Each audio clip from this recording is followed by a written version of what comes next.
Assalamualaikum warahmatullahi wabarakatuh. Alhamdulillah rabbil alamin, hamdal hamidin, hamdal mustaghfirin, hamdan yuafi ni'amahu yukafi'u mazidah. Asyhadu an la ilaha illallah, asyhadu anna Muhammadan abduhu wa rasuluh. Allahumma salli wa sallim wa barik ala sayyidina Muhammad wa ala alihi wa ashabihi wa li baitihi wa dhurriyyatihi ajma'in. Allahumma inna nas'aluka khaira hadzal lail wa khairan fihi wa khairan ba'dah, wa na'udzu bika min syarri hadzal lail wa syarri ma fihi wa syarri ba'dah. ونعوذ بك يا ربنا من كل ما شر ما علمنا ومما لا نعلم. Amin. إنك أنت علم الغيوب والحمد لله رب العالمين وصلى الله على سيدنا محمد. Allahumma shalli alaihi wasallam. Baik Bapak Ibu yang bukan Allah, kita masuk ke hikam yang ke-15 ya. Ya. Alhamdulillah saya dapat kitab baru nih Pak. Dikasih sama Habib dari Condet ya, Al-Habib. Bukan, Husain Al-Idrus ya. Punya toko kitab, saya dibagi kitabnya. Semoga beliau diberkahi oleh Allah SWT. Buat dus kita dikasih kitab.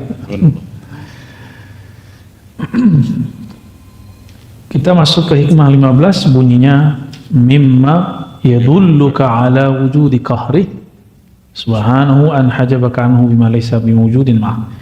Sebelumnya mari kita baca surah Al-Fatihah. Semoga Allah berkahi kita yang hadir, dikirimkan salawatnya kepada Nabi Muhammad SAW dan keberkahan kepada pengarang kitab ini. Al-Fatihah. Bismillah. Ya. Ya.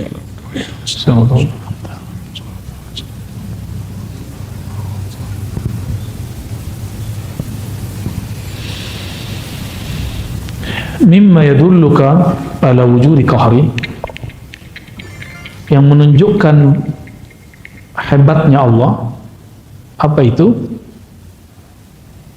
Ia membuat atau dia menghalangimu atau dia menciptakan tabir antara engkau dan dia, bima laysa bimawjudin ma', sedangkan hijab itu sendiri tidak ada pada dia. Hijab itu ada pada kamu, gitu maksudnya. Allah itu tidak pernah terhalang. Yang terhalang siapa? Hamba. Allah itu tidak pernah jauh. Yang merasa jauh, hamba. Allah tidak pernah jauh. Yang merasa jauh, hamba. Ini ingat ya. Dekatnya Allah Subhanahu wa taala kepada kita lebih dekat dari yang kita bayangkan, maka disebutkan lebih dekat dari urat nadi. Itu ungkapan yang menunjukkan bahwa dia aqrab ilaina mimma alimna. Dia lebih dekat kepada kita daripada yang kita tahu.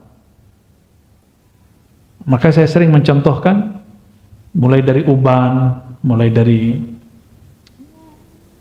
kita punya jerawat, punya kulit, itu alisnya udah beruban Pak, nggak ngerasa kan? Nggak buat juga kan? Enggak. Siapa yang buat? Dekat sekali. Nggak ada bagian di tubuh ini kecuali semua diatur oleh Allah Subhanahu wa ta'ala. Maka apapun kejadian kita sebenarnya memang sudah diatur ya. Kita tunggu saja time yang baik darinya. Sebelum Allah menciptakan alam, Allah gimana? Sendiri ya? Allah sendiri? Sekarang berdua apa sendiri? Yang bilang berdua musyrik. Ya. Bahkan alam ini, kita ini pancaran objek dari kunnya. Kun itu keluar daripada kudrah dan iradah. Ya, masih ingat ya? Jadi Allah ketika berkehendak, maka kehendaknya keluar kalam kun. Jadi kita ini kun. Kudrah iradah itu sifat Allah. Efek dari kun itu namanya fi'il Allah, perbuatan Allah. Maka kita ini perbuatan Allah. Jadi sedekat apa kita kepada Allah? Sedekat perbuatan kepada yang berbuat. Ya, pusing deh ya. Ini masuk ke bab ma'rifat ya. Jadi emang bahasanya begini. Maka Imam Ibnu Ayyad ya, Ibnu Abbad di sini menukil ayat kullu syai'in halikun illa wajha. Segala sesuatu itu pasti binasa kecuali wajah Allah Subhanahu wa taala. Wajah Allah itu, nah ini bukan tauhid yang versi luar sana. Istilahnya sama, maknanya berbeda. Wajah Allah pada zatnya, jadi wajah itu artinya menghadap. Apabila Allah menghadap ke wajahnya disebut uluhiyah. Jadi apa yang ada pada zatnya? Keesaan. Allah Maha Esa. Lalu wajah Allah pada makhluknya itu namanya ciptaan. Maka ciptaan ini yang tidak menghadap kepada Allah, dia akan binasa. Walaupun sekarang dia misalnya jadi orang hebat, tapi jika dia tidak berhadap kepada Allah, dia akan hancur. Kullu syai'in halikun illa wajhah. Segala sesuatu akan binasa kecuali wajahnya. Boleh diartikan yang menghadap kepadanya. Kita sholat, tapi kalau kita nggak connect kepada Allah, itu sholat habis nanti. Itu maksudnya ya. Ketika kita sedekah lalu tidak menganggap sedekah ini hartamu ya Allah, rezeki darimu, maka aku kembalikan kepada hambamu, itu langsung dia kekal. Sederhana ya? Sederhana penjabarannya. Apalagi zikir. Bapak zikir pengen sakti atau ingin mendekat kepada yang maha sakti? Kalau ingin mendekat langsung dia kekal. Berarti zikirnya dihadapkan kepada wajahnya, wajah rububiyahnya. Jadi rububiyah itu adalah menghadapnya makhluk kepada sang khalik. Itu disebut wajah rububiyah, ya. Maka makhluk yang menghadapkan hatinya kepada Allah, menghadapkan ruhnya kepada Allah, Allah akan kekalkan dia dengan nikmat surga, khalidina fiha, ya. Di dalam Sahih Bukhari itu, Sahih Muslim juga ada sebuah riwayat Nabi pernah bersyair dengan syair-syairnya orang-orang dahulu. Jadi Nabi ini suka bersyair. Jadi kalau orang sekarang berdendang lah. Kata beliau, asdaqu baitin qalatis syu'ara. Bait-bait syair yang bagus, yang terbaik, yang dikalamkan syu'ara, itu kalam Labid. Apa kata Labid? Ala kullu syai' ma khalallahu batil. Ketahuilah segala sesuatu selain Allah itu batil. Ketahuilah segala sesuatu selain Allah itu batil. Maka niat kita benar apa enggak? Kalau emang karena Allah, dikekalkan oleh Allah Subhanahu wa ta'ala. Ala kullu syai'in ma khalallahu batil. Ketahuilah segala sesuatu selain Allah batil. Ini diartikan oleh Imam Ibn Arabi dengan wahdatul wujud. Dan banyak ulama salah faham di situ. Karena tidak semua ulama itu mengalami pengalaman ruhani. Seperti Ibnu Taimiyah, dia mengatakan Ibn Arabi itu sesat karena mengatakan bahwa Allah bersatu dengan alam. Ya, itu keliru. Ibn Arabi nggak ngomong gitu. Ibn Arabi ngomong wujud yang hakiki cuma wujud Allah. Wujud hakiki itu wujud yang mana dia ada dengan dirinya sendiri. Kita lahir aja dilahirin, ya enggak? Allah enggak, lam yalid walam yulad. Ala kullu syai'in ma khalallahu batil. Segala sesuatu selain Allah batil, maka di mana saja, apa saja yang di dalamnya tidak ada nama Allah, dia batil. Kita ngaji begini niatnya kak karena Allah, langsung sia-sia. Batil artinya sia-sia, boy, ya, langsung sia-sia. Jadi semoga Allah luruskan niat kita semua, termasuk niat saya juga ya. Bapak bangun masjid, kalau karena Allah di saat bangun Allah bangun di surga, gitu. Ngurus masjid sama, saat ngurus masjid tulus, maka Allah uruskan urusan kita di sana, insya Allah. Maka jangan baper ngurus masjid ya.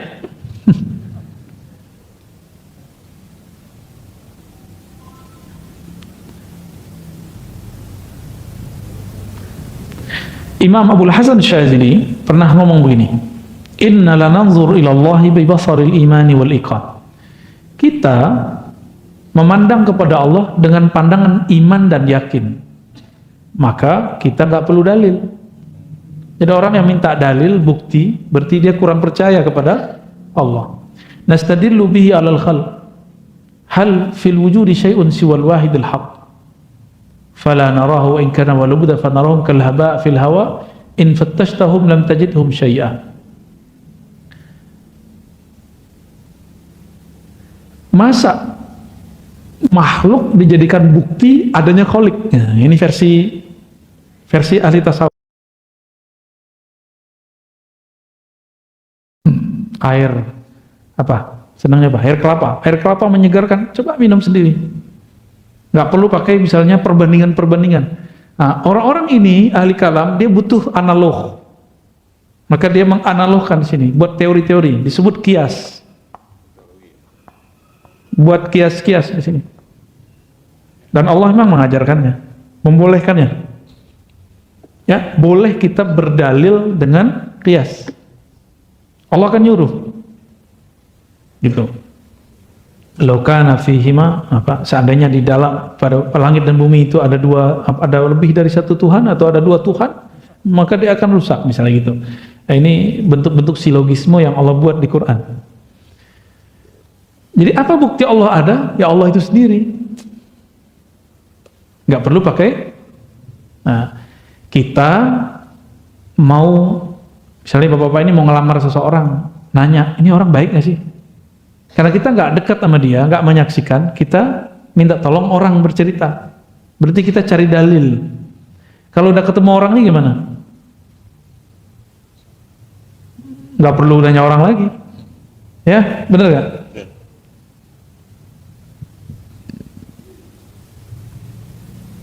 Fa'aghnana dzalika 'anid dalil wal burhan. Ya, karena kami percaya kepada Allah, karena Allah itu sendiri, nggak perlu pakai bukti.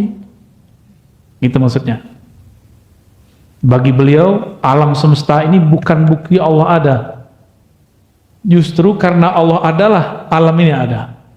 Dibalik. Ya. Bukti punya nyawa, badan bergerak. Punya ruh, itu kata orang ahli kalam. Kalau ahli ihsan enggak, kamu hidup itu karena si nyawa itu, karena ruh itu. Itu maksudnya, ya.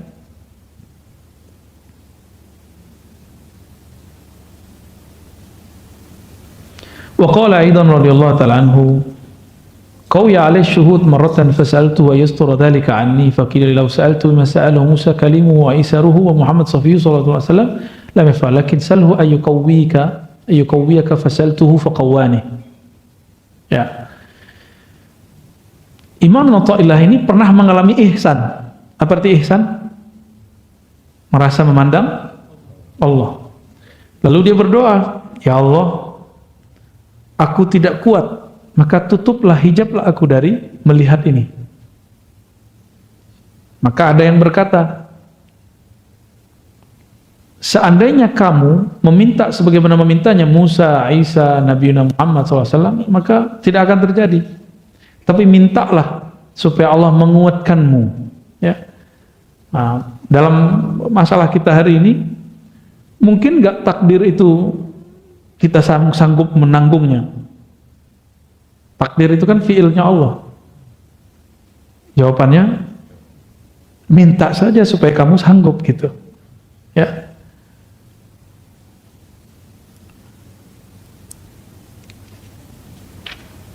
Wah, ini agak panjang di sini nih, ya. Oleh karena itu, teks kita yang menyebutkan tadi, tanda hebatnya Allah, Allah itu membuat penghalang antara kamu dan dia, kamu dan Allah, dengan sesuatu yang sesuatu itu tidak ada padanya, tapi ada pada kamu. Gitu. Allah butuh matahari nggak? Enggak. Tapi yang kita lihat, ini hijab. Hijab itu bukan berarti kayak penghalang begini, ini penghijab mata. Ada penghijab hati. Karena kita melihat matahari mengeluarkan cahaya. Dari cahaya itulah kemudian tumbuh-tumbuhan hidup, misalnya gitu. Berarti kita terhijab oleh matahari. Yang kita lihat mataharilah yang menyebabkan itu semua berkembang. Kita minum, kita terhijab oleh air, kita mengira airlah yang menyegarkan. Ini hijab semua. Ya. Jadi dalam bab ilmu ihsan dibalik.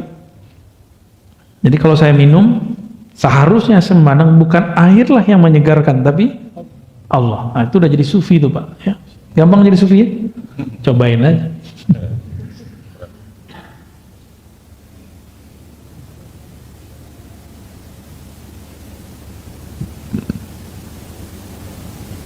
Nah, maka ada ungkapan Ibnu Arabi, man syahidal khalqa la fi'la lahum faqad faz. Siapa yang menyaksikan makhluk tapi tidak menyaksikan perbuatan makhluk, tapi yang dia saksikan perbuatan Allah, faqad faz. Orang ini beruntung. Wa man syahidahum, siapa yang menyaksikan mereka, la hayata lahum, mereka tidak punya hidup kecuali hidup dari Allah, faqad jaz, dia sudah lolos. Lolos kemana? Lolos fana dalam sifat Allah. Sedangkan yang pertama fana dalam fi'il Allah. Wa man syahidahum 'ainal 'adami faqad wasal. Siapa yang menyaksikan bahwa alam ini sebenarnya hanya bayang-bayang semata atau hanya pancaran Allah saja, tidak ada hakikatnya kecuali Allah lah yang memberikannya hakikat, faqad wasal, dia telah wusul kepada Allah Subhanahu wa taala. Maka wusul itu bukan Bapak ini tiba-tiba terbang ke alam mana, bukan. Wusul itu kesadaran kepada Allah. Maka wusul bertingkat. Ada wusul kepada nama Allah, ada wusul kepada perbuatan Allah, ada wusul kepada sifat-sifat Allah, ada wusul kepada zat Allah. Nah, wusul kepada zat Allah itu cuma Nabi Muhammad SAW. Dan nanti kalau kita beruntung ketemu Al-Imam Al-Mahdi ya. Semoga Pak ya. Mau ngapain lagi ngaji begini kalau nggak bukan itu ya. Semua Nabi mengingatkan kaumnya kedatangan Dajjal. Maka pewaris-pewaris Nabi mesti menceritakan persoalan Dajjal itu dan Imam Mahdi. Makanya semenjak pandemi saya mulai bercerita banyak tentang Dajjal, dan ya ini perintah dari Rasulullah langsung ya.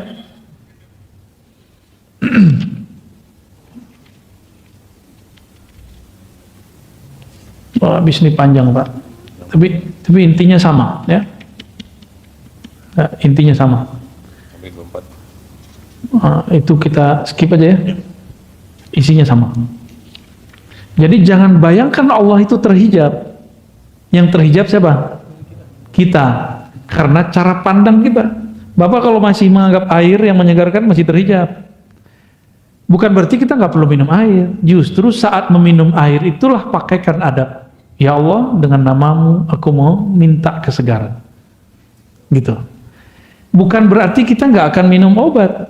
Justru kita berdoa, ya Allah, ini obat kata dokter, Rasul mau memerintahkan aku untuk berobat, maka aku berobat. Tapi aku tahu kesembuhan darimu ya Allah. Kayak gitu. Jadi bermanja-manjalah dengan Allah Subhanahu wa ta'ala. Man taraka minal jahli ya, kita lanjut. Tidaklah meninggalkan kejahilan.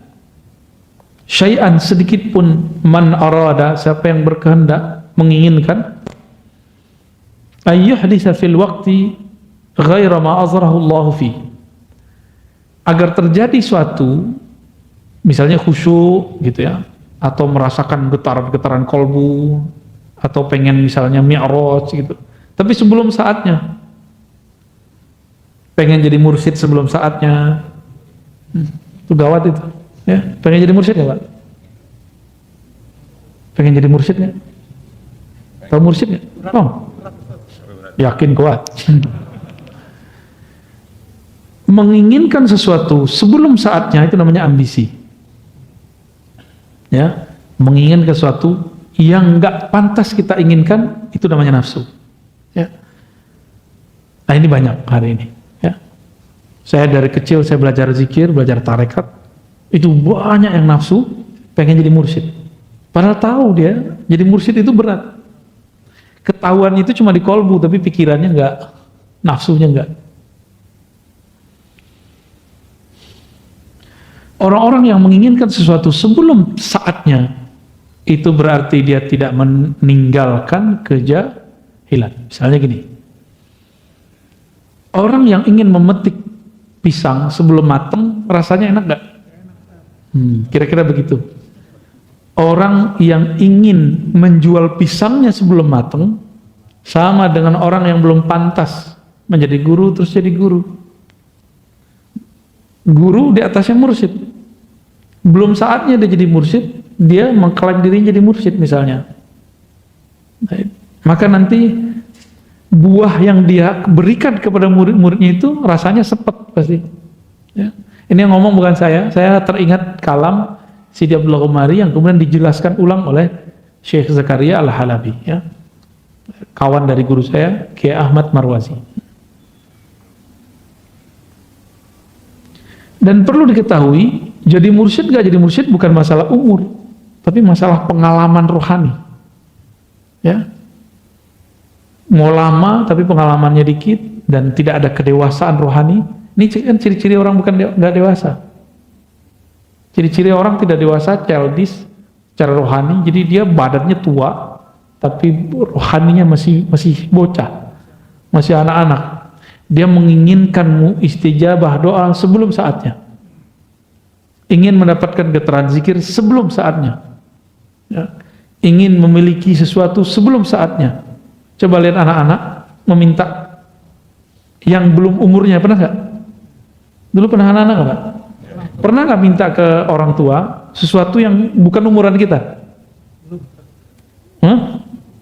Beneran? Antum waktu kecil ingat nggak? Minta sesuatu itu bukan umuran kita seharusnya. Takut galak orang tuanya.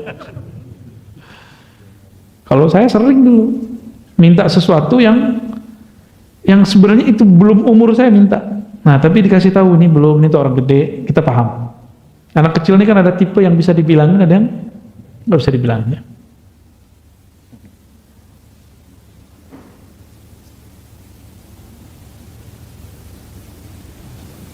Nah, ini banyak hari ini ya, orang-orang nggak sabar, ya, nggak sabar dengan kondisinya. Yang pengen menikah sebelum saatnya, pengen punya anak sebelum dikasih, akhirnya jadi ya yang belum dapat anak ya sudahlah, berarti itu belum jatah dapat anak, udah selesai itu, ya. Sederhana sekali. Hikmah yang ke-18, berapa di situ? 25, di kitab saya 18 ya. Yang panjang tadi digabung. Ihalatukal a'mala ala wujudil faragh min ru'unatin nafs. Ya, 26 di situ ya. Ciri-ciri orang, kalau bahasa Jawanya apa? Goblok. Kalau bahasa sini apa? Bodoh. Jahil. Ya, PA. Wah, itu bahasa ente tuh. Cum. Ihalatukal a'mal ala wujudil faragh min ru'unatin nafs. Engkau menunda-nunda satu amal padahal ada waktu yang luang. Itu ciri-ciri ru'unat an-nafs.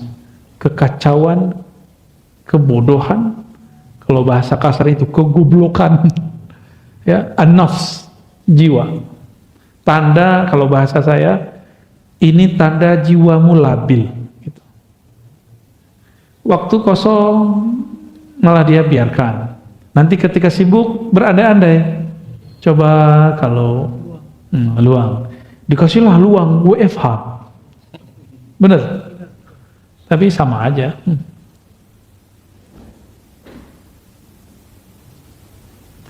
Waktu yang paling berharga untuk kita sekarang adalah waktu dunia. Ini Bapak nafas nih sekarang, ini waktu paling bahagia, paling berharga, qimah, ya, qimah aliyah. Kenapa kita sebut begitu? Karena ketika orang nanti masuk kubur, dia nggak sadar tahu-tahu dia dikubur, nggak sadar tahu-tahu masuk kubur. Biasanya kan main handphone sambil nonton, pas bangun TV-nya kok nggak ada. Nyari TV, nyari YouTube. Ketika itu terjadi, dia masih panik. Tergantung kepanikannya seperti apa.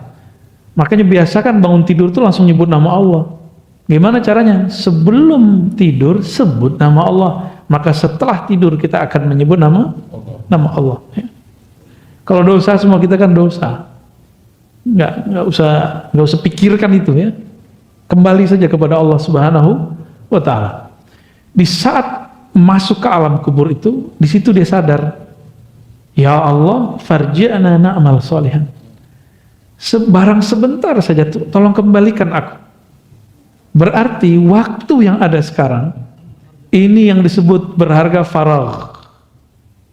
Jadi ketika beliau mengatakan ihalatukal a'mal, kamu menunda amalmu saat kamu masih bisa nafas di sini, masih bisa hidup di dunia, ini pertanda jiwamu kacau, jiwamu tidak dewasa. Jadi nggak ada cerita lagi ya, malam nanti sudah harus witir minimal ya, tahajud lah kalau bisa. Kalau ketinggalan kok nggak ada cerita lagi, harus mulai kemudian beramal yang banyak. Dan amal yang paling bagus amal kolbu.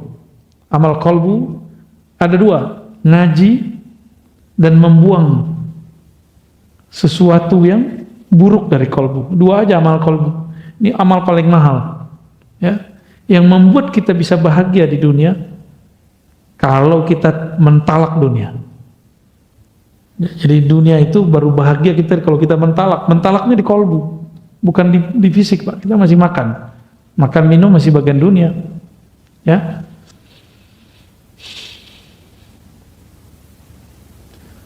Maka orang-orang yang melalaikan masa-masa di dunia ini, itulah orang yang paling kacau jiwanya, paling labil jiwanya.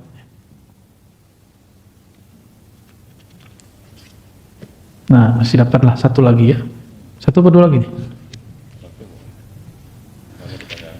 La tatlub minhu ay yukhrijaka min halatin liyasta'milaka fi ma siwa. Falau aradaka lista'malaka min ghairi ikhraj. Ini orang ngeluh, ya Allah, kapan saya khusyuk? Pernah gitu enggak? Ya Allah, kapan? Banyak kan kapannya? Benar? Nah, apa jawaban Ibnu Thailah? Nih, kamu pahami. La tatlub minhu. Jangan kamu minta darinya kapan dia akan memindahkanmu dari satu hal ke hal yang lain. Karena jika dia mau, belum kamu mau, kau sudah pindah. Gitu. Itu maksudnya. Sebelum engkau mau, Allah akan pindahkan dirimu. Falau aradaka lasta'malaka min ikhlaj, tanpa perlu kemudian terjadi ujian-ujian berat. Ya. Wali-wali Allah ini kan misterius.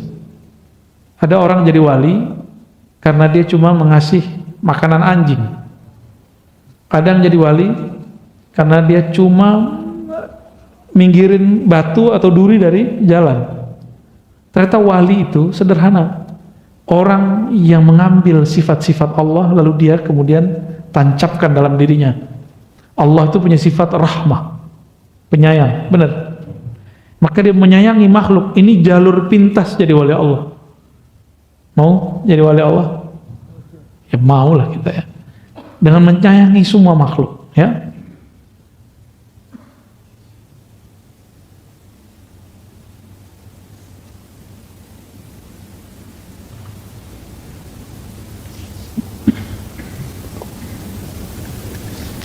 Jadi kalau ada orang pengen zuhud terus dia berhenti kerja, itu bukan zuhud.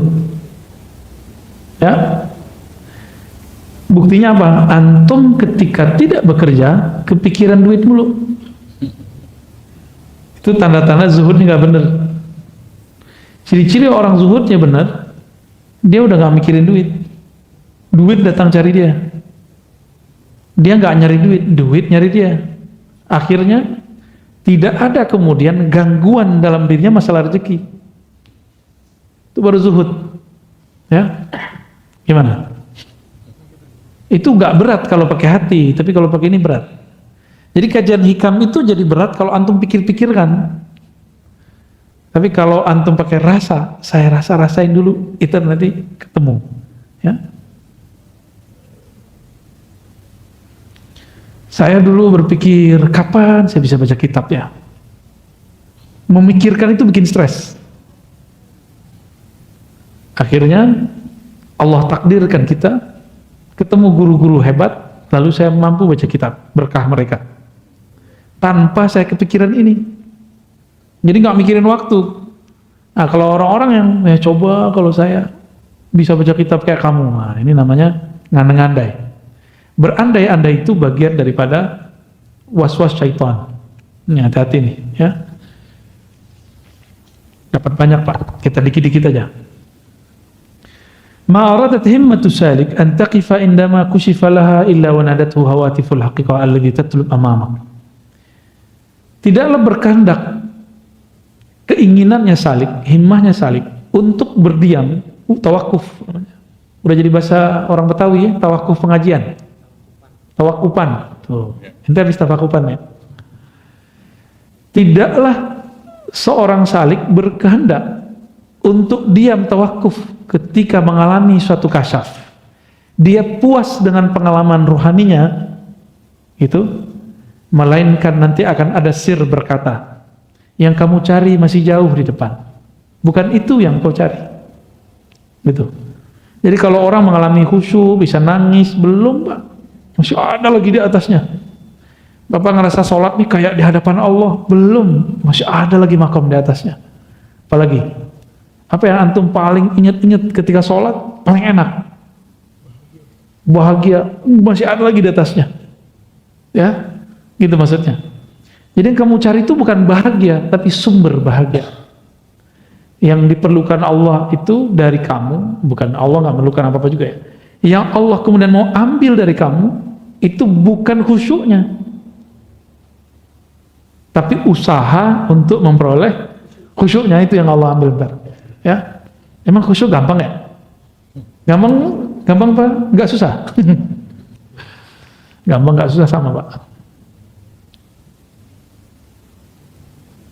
Apa maknanya di sini? Dunia kerohanian ini akan selalu ada guidance dari Allah. Ini gurunya kan nggak ngomong nih, tapi di hatinya dia bicara. Hatinya yang bicara. Ini yang disebutkan dalam hadis istafti qalbak. Mintalah fatwa ke dalam kalbumu, ini beliau mengajarkan itu. Ya. Dalam kitab Khatmul Aulia disebut dengan muhadatsah khidriyah. Dialog khidriyah, itu maknanya, ya.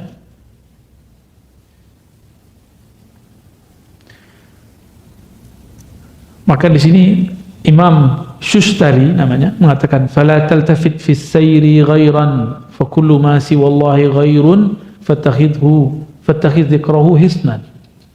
Jadi kalau kita sampai di melewati satu perjalanan, tujuan kita mau ke Bandung, pas di tol jalannya bagus nggak? Pemandangannya bagus nggak? Berhenti nggak di situ? Kalau berhenti di situ berarti kita lupa dengan tujuan. Ya. Nabi mengatakan kun fid dunya ka'abiris sabil. Hendaklah kamu berada di dunia seperti orang yang abir. Abir itu yang melewati, sabil jalan. Ya, anak jalanan. Musafir. Maksudnya apa? Bapak pernah ke luar negeri, pasti sebagian. Kalau ke luar negeri bawa banyak koper gimana? Nggak usah ke luar negeri. Beda provinsi, bawa koper banyak-banyak, ribet nggak? Ribet. Itu koper, ada koper tanah, koper rumah, koper rekening, koper apa lagi tuh? Koper kontrakan, gitu ya, kosmetik. Ini kopernya isinya tanah. Kita kalau kebanyakan tanah, Bapak itu mau pindah alam, susah bawanya. Karena tanahnya mau dibawa gimana? Berat Pak, rumah tuh. Jadi yang punya tanah tuh wakafin lah, segera kemana kayak diwakafin. Ya. Yang diem tanahnya wakafin ke orang, wakafin ke masjid, ke yayasan, ke pesantren. Ya, segera Pak. Keburu mati, ditanyain semua. Dan mengerikannya di sana, kekayaan kita itu diperiksa. Kalau biasa mungkin setengah hari, sehari. Nabi Nabi Sulaiman itu 2000 tahun. Itu ukuran dunia, 2000 tahun, di sana 2 hari. Tapi kalau kita diperiksa orang sekian jam, gimana perasaannya Pak? Pernah nggak? Lamanya bukan main itu. Oleh karena itu, apabila kita mengalami pengalaman spiritual, jangan asik dengan itu. Pengalaman spiritual ini anggap saja hiburan, busyra. Ya. Maka saya nggak sibuk-sibuk amat dengan pengalaman mimpi segala macam, tapi beberapa yang perlu diceritakan kita ceritakan, ya. Wala tabarrajat dhawahirul mukawwanat illa nadathu haqa'iquha innama nahnu fitnatun fala takfur. Ketika seseorang tersilaukan oleh suatu kejadian, suatu pengalaman, ini biasanya orang kalau belajar zikir ada rasa merinding-merindingnya, nangis-nangisnya, apalagi hangat-hangatnya. Rasa-rasa itu semua bukan itu yang kita cari, karena itu masih makhluk. Kalau masih ada rasanya, kalau masih ada hangatnya, dinginnya, semua itu makhluk, ya. Jadi Allah bukan panas dingin, Allah bukan ketika kita zikir itu nangis, itu bukan Allah, itu kita. Baik, nanti kan kalau kita bilang kalau kita zikir Allah itu bisa nyandain sebenarnya. Apa kata Allah? Ya kamu, aku kan nggak pernah kemana-mana, ngapain dipanggil-panggil? Ya zikir ya Allah, Allah, Allah, Allah. Allah ngomong, aku bersamamu dimanapun engkau berada. Maka sebenarnya zikir-zikir kita itu tidak pernah membuat kita jadi wali, Pak. Zikir itu haknya badan, haknya kolbu. Yang membuat seseorang jadi wali jika di dalam dirinya ada rahmat Allah. Mau jadi wali kan? Biar gampang jadi wali. Minimal jadi wali murid ya. Wali murid jadi wali kan dia sayang sama murid, benar nggak? Maka wali Allah karena dia sayang kepada makhluk Allah Subhanahu wa Ta'ala. Nah, setiap kali terjadi pengalaman-pengalaman yang menghalangi kita kepada Allah, maka berkatalah hakikat-hakikat ini. Kami ini hanya ujian, janganlah engkau kufur. Innama nahnu fitnatun. Kami ini hanya ujian, fala takfur, jangan kufur. Ya, ini hati-hati di situ.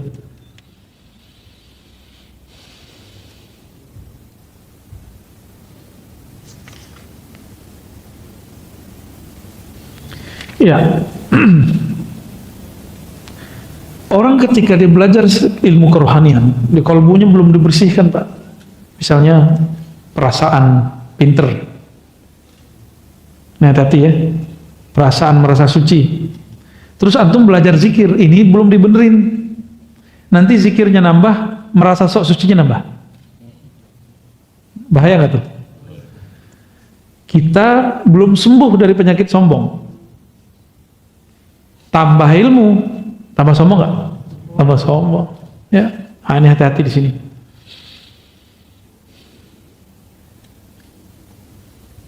Oleh karena itu, imam-imam kita mengatakan al-i'rad 'anil nas wa zuhdi fid dunya faqim ma'allahi bil muraqabah wal iltimis tawbati bir ri'ayah wal istighfar bil inabah wal khudu' lil ahkam bil istiqamah.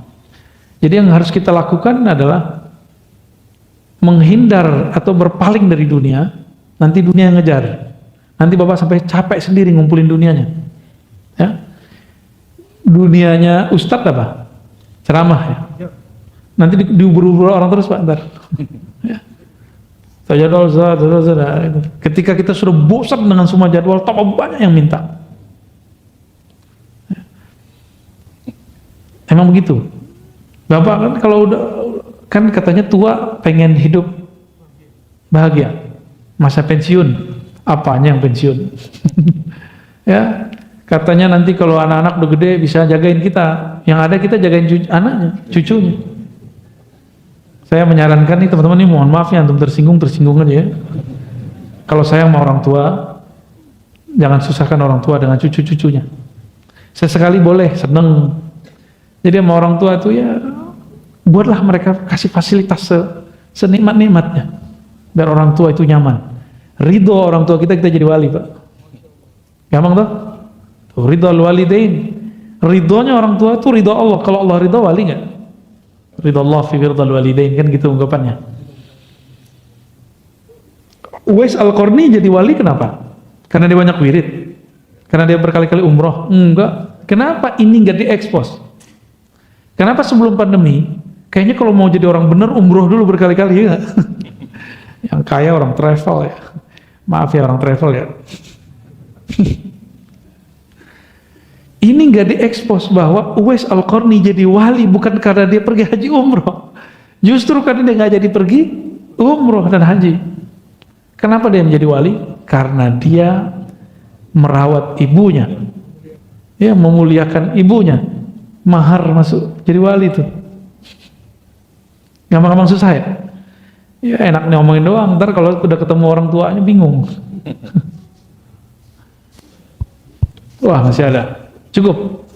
Cukup, Ustaz. Cukup lah ya, udah dapat banyak ini. Ada titipan pertanyaan, Ustaz. Ya. Assalamualaikum warahmatullahi wabarakatuh. Ada pertanyaan, Ustaz. Meluruskan stigma negatif kepada tasawuf. Ada yang bilang ini sesat ataupun bid'ah. Mohon penjelasan Buya tentang beda tasawuf, akhlak dan tazkiyatun nafs. Yang kedua, apakah tasawuf harus bertorikoh? Yang ketiga, torikoh itu apa? Dan torikoh dalam istilah itu ada suluk, ada baiat, ada tarkim. Mohon dijelaskan, Ustaz. Terima kasih. Ya. Itu borong itu Pak. 12 SKS itu. Ya. Enggak ada lagi. Udah biarin. Enggak usah pakai. Nah, perhatiin kalau gitu ya. Coba antum melukis di kepala sendiri. Tasawuf itu lingkaran besar. Oke. Tasawuf itu intinya ihsan. Fikih itu intinya Islam. Akidah itu intinya iman. Oke. Tasawuf yang besar itu untuk mendapatkan ihsan, beribadah seakan memandang Allah, merasakan kedekatan Allah, apa yang harus dilakukan? Maka ada namanya proses tazkiyah. Ya. Proses apa namanya? Tazkiyah. Proses tazkiyah ini ada kurikulumnya. Kurikulumnya disebut metode. Metode itu bahasa Arabnya torikoh. Ya, jalan, metode. Maka di situ kalau bertanya apa beda tasawuf dan akhlak? Kalau sudah dibenerin tazkiyahnya ini, jiwanya, maka akhlaknya akan menjadi bagus. Jadi akhlak itu buah dari tazkiyatun nafs yang ada dalam tasawuf. Lucunya ada orang mengharamkan tasawuf tapi membuat kajian kitab tazkiyatun nafs. Benar ya? Tazkiyatun nafs itu satu bab dalam tasawuf. Gitu ya? Tazkiyatun nafs satu chapter dalam bab tasawuf. Kitab tasawuf nih, ini kitab tasawuf. Satu babnya tentang tazkiyatun nafs. Karena ada namanya jiwa amarah bisu, jiwa mulhamah, ya. Jiwa ya lawamah, mulhamah, kemudian mutmainnah. Kalau dia dibersihkan tazkiyah, maka dia akan naik ke makom atasnya, naik ujungnya nanti mutmainnah. Kalau mutmainnah tinggal naik doang. Itulah disebut mi'raj.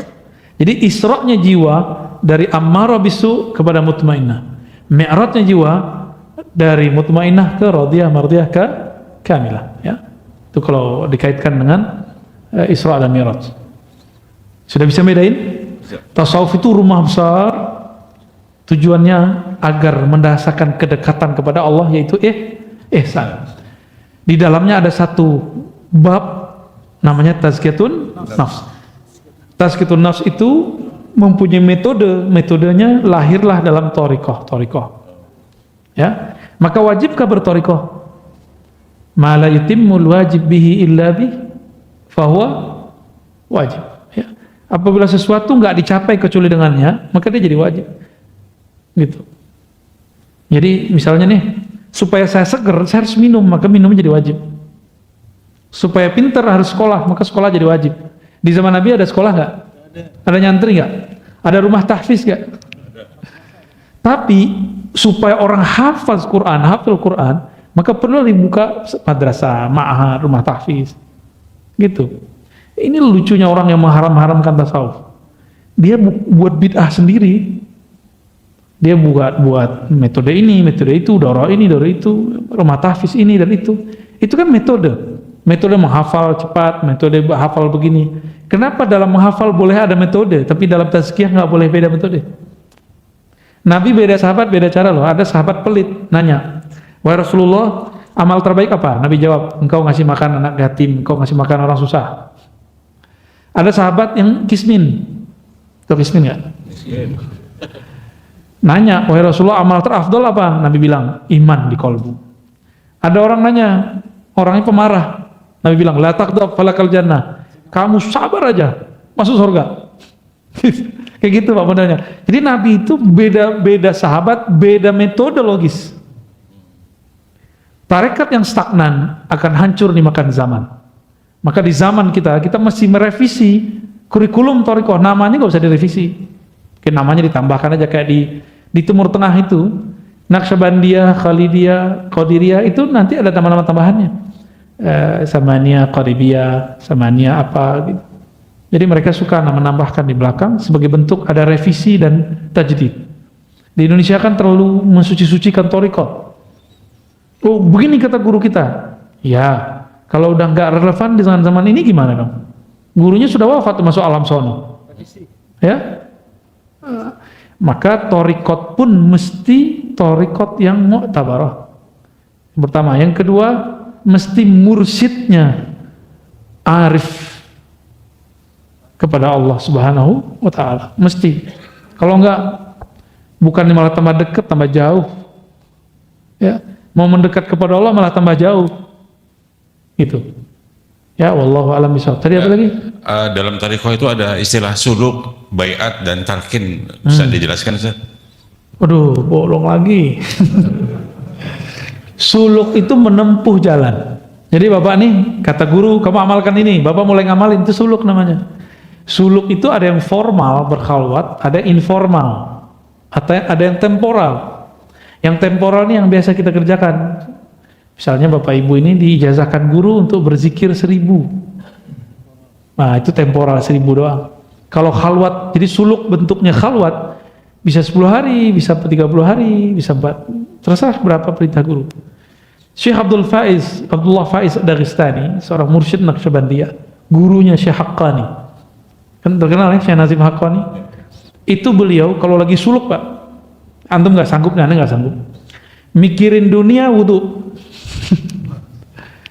Mikirin dunia wudu.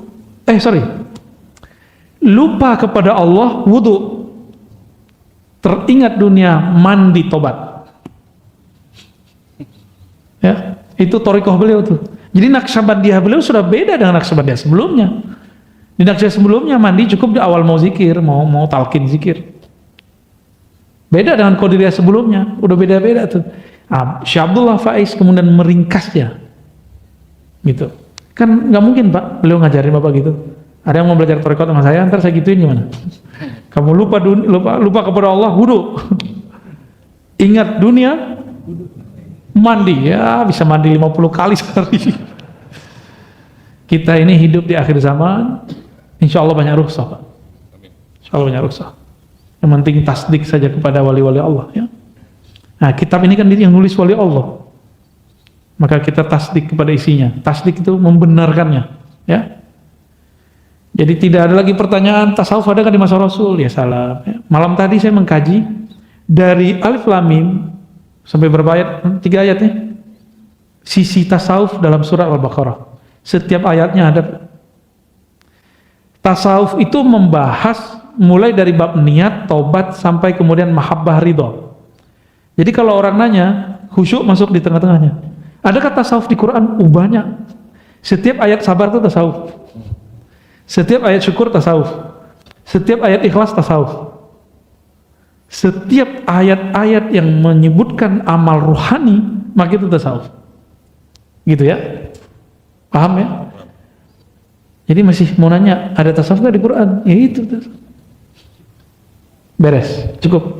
Ustaz, ada satu lagi nih Ustaz. Cukup, ada satu lagi. Pertanyaan, Assalamualaikum, dari Pak Taufik. Dalam menyebarkan dan menyampaikan agama Islam dahulu Rasulullah telah memberikan dakwah suri tauladan tentang cara-cara berdakwah, menjalankan 3 kaidah berdakwah, hikmah, mauizah hasanah, kemudian mujahadalah billati ihsan.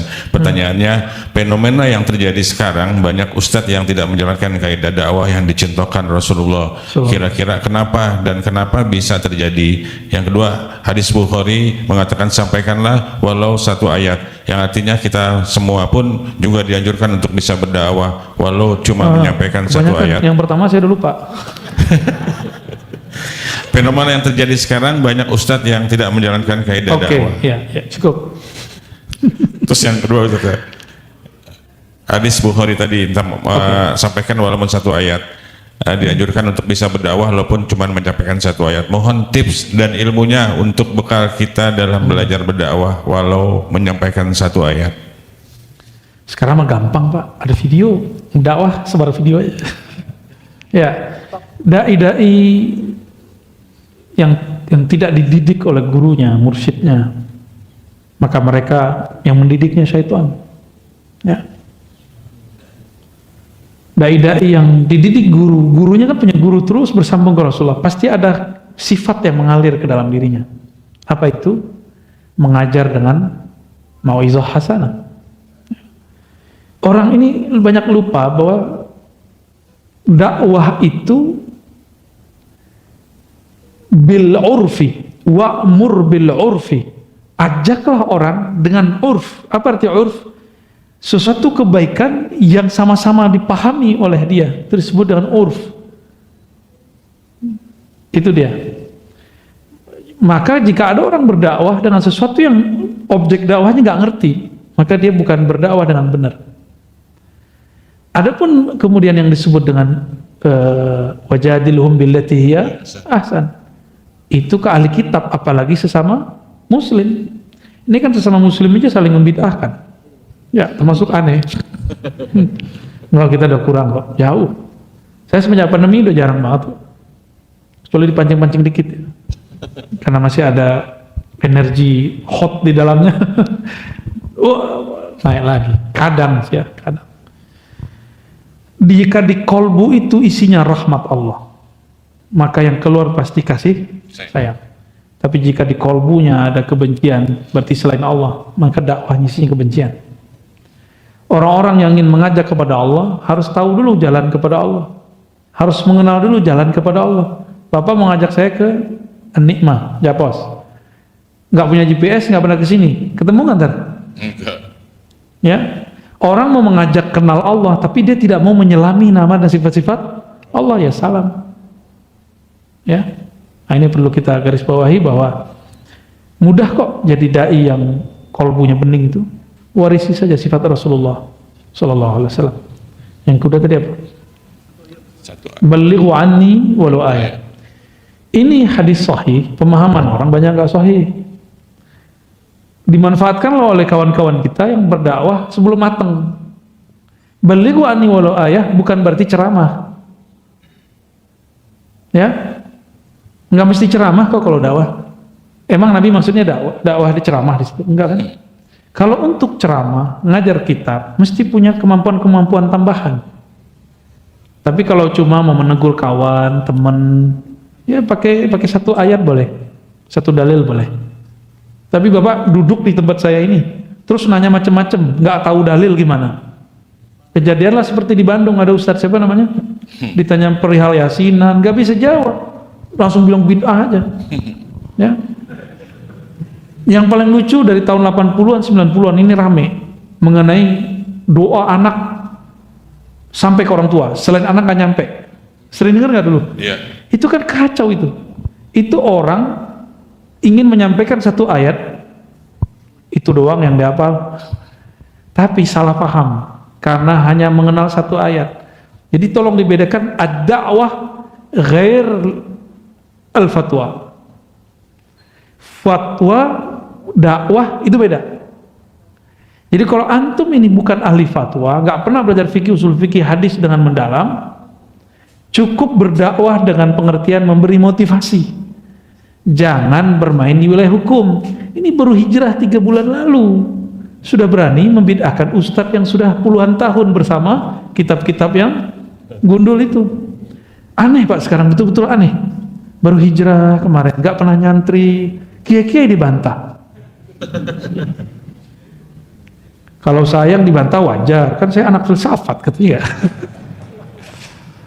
Dia mau cari-cari kesalahan, tapi ya Allah ya, Saya filsafat 4 tahun, 4,5. Tapi saya ngaji hadis 15 tahun. Banyakan mana? Kalau dia ngaji hadas kali ya. Jadi kalau untuk menjawab fatwa haram bagi orang yang hanya mampu berdakwah tapi bukan mufti atau mempelajari ilmu fatwa. Kalau saya nggak fatwa, saya cuma nukil fatwa. Ya, siapa Rozi bisa fatwa? Ya? Saya cuma menukil fatwa. Mana fatwa-fatwa yang kemudian luput dari banyak orang, nah kita ulang. Masalah bank, saya nggak pakai fatwa saya sendiri, saya pakai fatwa Darul Ifta Mesir. Ya, asuransi segala macam itu saya pakai fatwa sana. Karena saya tidak memandang diri saya mampu berfatwa, walaupun dapat ijazah dari guru saya dan dibolehkan berfatwa. Ya, tapi saya nggak lakukan itu ya, belum saatnya lah, nantilah ya. Kecuali persoalannya tidak ada di zaman dulu, ada di zaman sekarang dan belum ada yang bahas, baru kita cari dalilnya sendiri. Kira-kira begitu ya. Jadi tolong dibedakan dakwah dengan fatwa. Dakwah boleh dengan 1 ayat, tapi kalau fatwa tidak boleh 1 ayat. Gitu ya. Khalas. Ada satu lagi tapi ini baru tanya. Simpan. Assalamualaikum Ustaz. Bertanya, apakah boleh kita membaca maulid tetapi kita menyingkat pasalnya hanya karena ingin mempercepat waktu? Terima kasih. Kan bukan Quran. Quran gitu maulid? Enggak. Ya boleh. Jadi boleh meringkas maulid. Berzanji itu berbeda dengan bacaan lain. Dia ulama beda lagi. Semakin kesini tambah dikit Pak. Kita lama-lama jadi sallallahu alaihi Muhammad doang. Udah kejadian ya. Quran aja yang tadinya banyak 1 juz boleh dibaca cuma kulhu 3 kali, ya kan? Jadi nggak ada masalah. Jadi kitab maulid itu bukan kitab suci, itu cuma menceritakan tentang orang suci. Kalau itu diringkas nggak ada masalah. Ya, wallahu a'lam bishawab. Doanya pakai Fatihah aja ya. Ya, mungkin kita beritahu Ustaz bulan depan berbarengan tanggal 21 kita tidak membahas masalah hikam, cuman berbarengan dengan peringatan Isra Mi'raj. Saya 21 nggak bisa kayaknya Pak. Oh nggak bisa ya? Karena teman Ustadz mau minta di solmetin nih si Ustadz Habib Gis. Beliau aja lah yang ngisi ya. Ya. Oh tanggal 21. 21 saya ada janji ke Jogja kayaknya. Jogja. 21 dengan 20-nya kita ada. Ya nanti komunikasi sama Akhris ya. Ribet. Baik teman-teman semua, mari kita sering mendoakan, berkirim Fatihah satu sama lain untuk semua yang hadir malam ini, siapapun yang mendengarkan dimanapun berada. Kita kirimkan untuk semua umat Islam, semua orang-orang yang pernah kita berbuat baik kepadanya, atau orang-orang yang mungkin dulu pernah kita sakiti, kita kirimkan untuk mereka semua. Al-Fatihah.